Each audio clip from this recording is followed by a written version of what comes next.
நான் தான் அப்பவே சொன்னேன்ல, இவங்க 2 பேரும் அடிச்சுக்கிட்டு ரெட் கார்டு தான் வாங்க போறாங்க அப்படின்னு சொல்லிட்டு நான் 2 நாளா அதான் சொல்லிட்டு இருக்கேன். நேற்று நைட்டு வீடியோல கூட அதான் சொல்லியிருந்தேன். ரெட் கார்டு கன்ஃபார்ம் வாங்கிடுவாங்க. இன்னொரு நபர் பாத்தீங்கன்னா டிடிஎஃப் வாங்குறதுக்கான வாய்ப்பு வந்து ரொம்பவே அதிகமா இருக்கு. இன்னைக்கு 2 டாஸ்க் நடந்திருக்கு.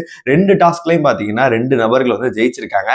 நேற்று ஜெயிச்ச சுபிக்ஷாவோட நிலைமை வந்து ரொம்ப அதல பாதாளத்துல போயிருச்சு அப்படின்னே சொல்லலாம். எல்லாத்தையுமே நம்ம ஃபுல்லாவே பார்த்தலாம். ஹாய் மக்களே, நான் உங்க ஷாப். நிறைய பேர் வீடியோ பாக்குறீங்க, லைக் பண்ணாம பாக்குறீங்க. லைக் பண்ணிட்டு பாத்தீங்க அப்படின்னா ரொம்பவே சந்தோஷமா இருக்கும். ஹைப் இருக்கும், ஹைப்பை கூட தட்டி விடுங்க. ஆனா இது நைட்டு வந்து பாத்தீங்கன்னா கிட்டத்தட்ட வந்து அதிகாலை வரைக்கும் டாஸ்க் போச்சு. அதாவது விடிய விடிய டாஸ்க் போச்சுன்னு கூட சொல்லலாம். கடைசி வரைக்கும் நான் வந்து பாத்தீங்கன்னா ஒரு 5 பேர் நான் சொல்லியிருந்தேன். அவங்க தான் டஃப் ஃபைட் கொடுத்தாங்க. பார்வதி, திவ்யா வந்து செருப்பு கூட போடல, ஷூ கூட போடாம வெறும் காலில் நின்றுட்டு இருந்தாங்க. அப்புறமேட்டு கமருதீன், அரோரா, சுபிக்ஷா இவங்க எல்லாருமே பாட்டு பாடிட்டு வந்து பாத்தீங்கன்னா சூப்பரா இது பண்ணாங்க. கமருதீன் வந்து பாட்டு பாடினா, அரோராவும் பாட்டு பாடிட்டு இருந்தாங்க.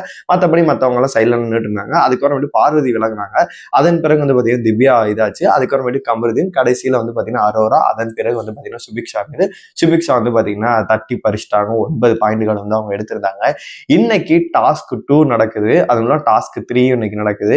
டாஸ்க் 3 நான் முன்னாடியே சொல்லியிருந்தேன். ஒரு ரவுண்டு சுத்திக்கிட்டே வந்து பாத்தீங்கன்னா அதுக்கப்புறமேட்டு தலை கிருகிருன்னு சுத்தும். அந்த இடத்துக்கு போயிட்டு வந்து பாத்தீங்கன்னா டிடிஎஃப் இருக்கும், டிக்கெட் ஃபினாலே, அதை வந்து அடுக்கணும்.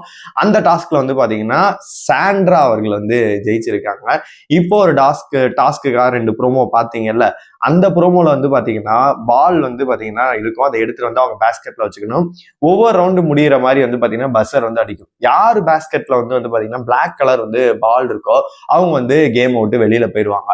அதுபடி பார்க்கும்போது கடைசி வரைக்கும் டஃப் ஃபைட் வந்து பாத்தீங்கன்னா கமருதீனா இருக்கட்டும் நிறைய பேர் வந்து கொடுத்துருக்காங்க. இதுல விக்ரம் ஜெயிச்சதா ஒரு ரூமர்ஸ் போயிட்டு இருக்கு. ஜெயிச்சும் ஒன்றும் பண்ண போறது கிடையாது. ஏன்னா டிடிஎஃப் பொறுத்தளவு கமருதீன் வந்து செம்ம டஃப் ஃபைட் கொடுத்துட்டு இருக்காரு. நம்ம எதிர்பாராத ஒருத்தர் வந்து ஜெயிக்கிறதுக்கான வாய்ப்பு இருக்கு. நேற்று சுபிக்ஷா போட்டு அடின்னு அடிச்சு வேற லெவல்ல வந்து டஃப் காம்படிஷன் கொடுத்தாங்க. இன்னைக்கு பார்த்தா நான் முன்னாடியே ஒரு போன சீசன் நீங்க பார்த்திருப்பீங்க, எல்லா சீசனும் பார்த்திருப்பீங்க. ஒருத்தர் மேல போயிட்டு இருக்காரு அப்படின்னா அவங்களதான் வந்து ஃபர்ஸ்ட் சரிச்சு விடுவாங்க. இன்னைக்கு பேஸ்கெட்ல எல்லா பாலும் வந்து பாத்தீங்கன்னா சுபிக்ஷா இருந்தா காலி பண்ணி ஆளா அவங்களதான் வந்து வெளியேற்றிருக்காங்க. ஏன்னா அவங்க 9 பாயிண்ட் இருக்கிறதுனால. எனக்கு இந்த 9 பாயிண்ட் இருக்கிறது வந்து பிரச்சனையே கிடையாது, 8 பாயிண்ட் இருக்கிறது பிரச்சனையே கிடையாது. இப்ப திவ்யா பொறுத்தல 6 பாயிண்ட் இருக்காங்க, கமருதீன் 7 பாயிண்ட் அந்த மாதிரி இருக்காப்ல. ஒருத்தர் இருக்காங்களா இவங்க தான் டேஞ்சரஸா இருப்பாங்க. ஏன்னா இவங்களை யாரும் கண்டுக்க மாட்டாங்க. 9 பாயிண்ட் இருக்கவங்கள 8 பாயிண்ட் இருக்கவங்க வந்து ஃபர்ஸ்ட் அடிக்கணும்னு சொல்லிட்டு அடிச்சு அரோரான்னு வந்து சுபிக்ஷா அடிச்சுட்டாங்க. இதுல அடுத்த இருக்கவங்களை வந்து விட்டுட்டாங்க. பாத்தீங்கன்னா அவங்க வந்து மேல போறதுக்கான வாய்ப்பு இருக்கு. என்னைய பொறுத்தளவு டிடிஎஃப் வந்து அதிகமா வின் பண்றதுக்கான வாய்ப்பு யாருக்கு இருக்கு நான் பாக்குறேன் அப்படின்னா, என்ன பொறுத்தவரை கமருதீனுக்கு வந்து அதிக வாய்ப்பு இருக்கு.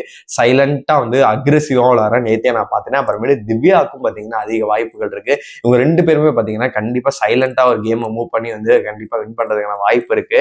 அதன் பிறகு வந்து பாத்தீங்கன்னா இப்ப ரெட் கார்டு விஷயத்துக்கு நம்ம வருவோம். அதாவது நேத்தே நான் சொல்லியிருந்தேன், 2 பேரும் மாறி மாறி எக்ஸ்போஸ் ஆகிட்டு இருக்கானுங்க.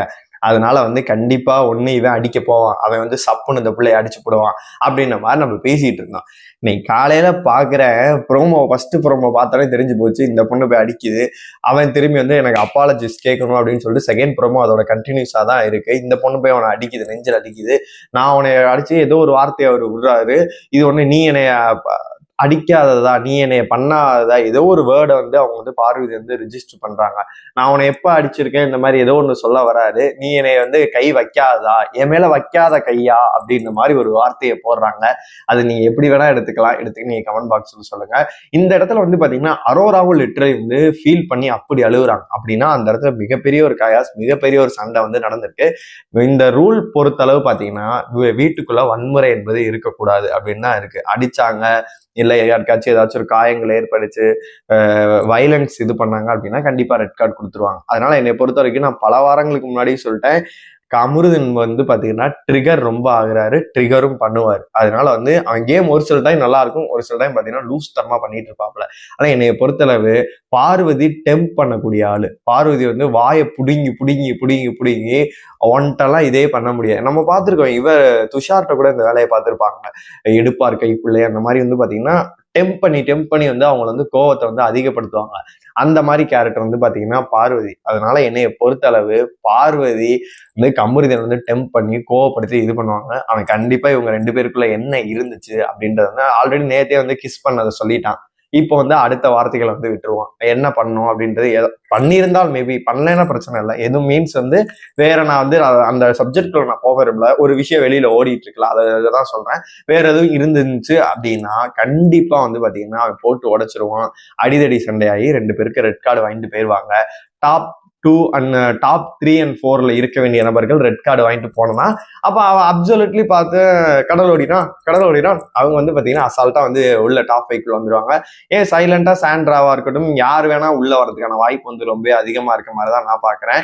நீங்க சொல்லுங்க, இந்த ஃபைட் வந்து தொடர்ந்து இவங்க போட்டுட்டு இருக்காங்க. அந்த ஒரு இவர் சொல்லுவார்ல, உங்களுக்கு நல்லது இல்லை உங்க உடம்புகளுக்கு நல்லது இல்லை அப்படிங்கிற மாதிரி தொடர்ந்து இதே மாதிரிதான் இவங்க பண்ணிட்டு இருக்கானுங்க. திருந்த மாட்டானுங்க போல இருக்கு.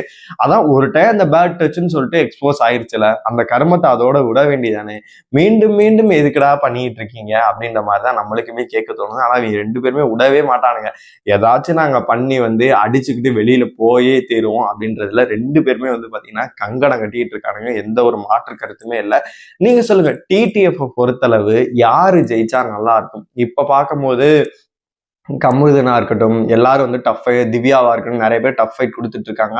இந்த டாஸ்க் 2ல வந்து பாத்தீங்கன்னா இவங்க சாண்ட்ரா ஜெயிச்சதாகவும், அதுக்கப்புறம் இன்னொரு டாஸ்க்ல வந்து விக்ரம் ஜெயிச்சதாகவும் நியூஸ்மே வந்திருக்கு. இதை பார்க்கும்போது உங்களுக்கு என்ன தோணுது? உங்களோட கருத்துக்கள் எல்லாத்தையுமே மறக்காம கமெண்ட் பாக்ஸ்ல சொல்லுங்க.